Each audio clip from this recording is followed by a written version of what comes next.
सम्मानित राष्ट्रवादी साथियों,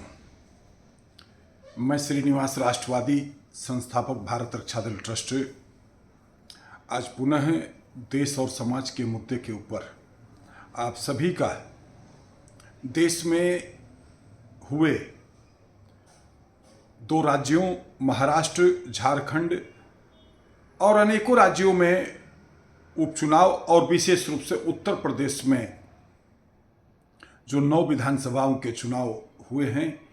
इन चुनाव परिणामों की ओर आप सभी का ध्यान आकर्षित करने के उद्देश्य से बात कर रहा हूं। सबसे पहले तो मैं इस पूरे चुनाव परिणाम के ऊपर मुख्य रूप से प्रधानमंत्री नरेंद्र मोदी जी को, उत्तर प्रदेश के मुख्यमंत्री आदित्यनाथ योगी जी को,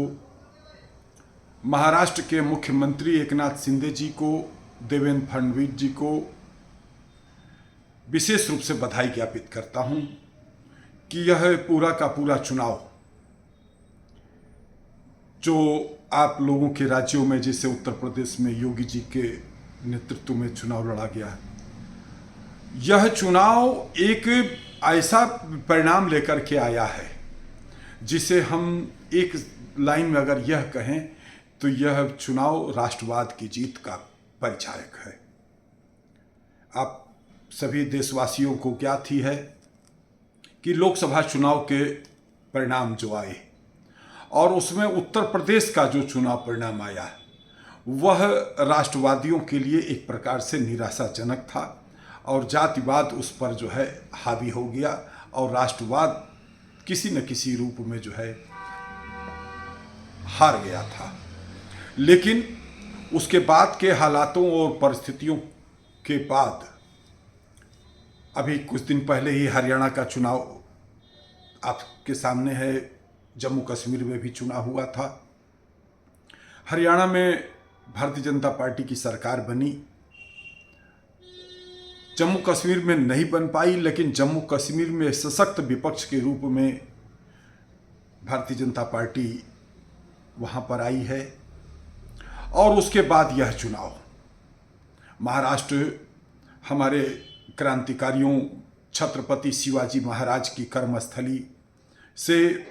भारतीय जनता पार्टी की जीत,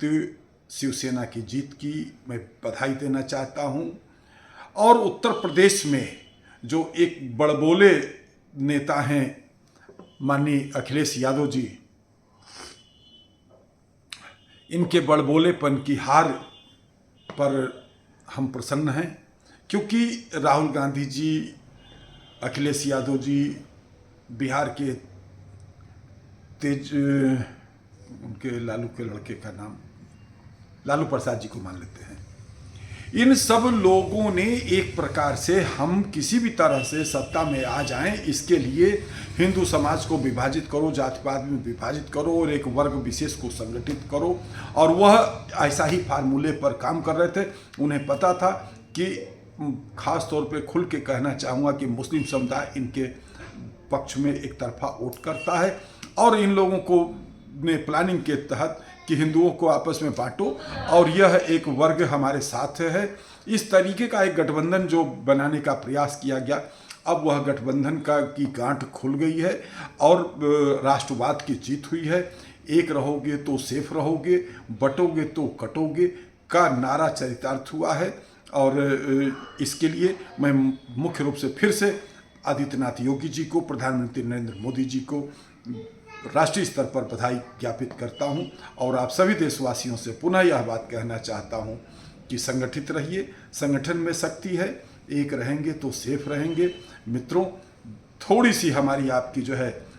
लापरवाही, थोड़ा सा हम दिग्भ्रमित हुए तो क्या हालात बनाने की कोशिश की गई देश में, यह सब आपके सामने है। मैं प्रसन्नता व्यक्त करता हूं कि देशवासियों के मन मस्तिष्क में एक बार फिर से राष्ट्रवाद, हिंदुत्ववाद, सनातन की प्रगति और विकास की ओर यह देश आगे बढ़ रहा है। मेरी शुभकामना है कि हम सब इसी तरीके से आगे बढ़ते हुए भारत हिंदू राष्ट्र के सपने को साकार करें। अभी अपने सनातन धर्म के हनुमान जी के अवतार के प्रतीक बागेश्वर धाम सरकार की पदयात्रा भी चल रही है। अभी सनातन बोर्ड के लिए देवकीनंदन ठाकुर जी के नेतृत्व में दिल्ली में एक बड़ा आयोजन हुआ। इस प्रकार के आयोजनों को बढ़ाते हुए भारत हिंदू राष्ट्र की ओर हमें आगे बढ़ना है और भारत हिंदू राष्ट्र के सपने को साकार करने के लिए राष्ट्रवादी विचारधारा के लोगों को देश की सत्ता का संचालन की जिम्मेदारी देना, उनको इस जिम्मेदारी से बांधना हम सब की नैतिक जिम्मेदारी है। बहुत बहुत बधाई, बहुत बहुत धन्यवाद। जय मातृभूमि, जय भारत।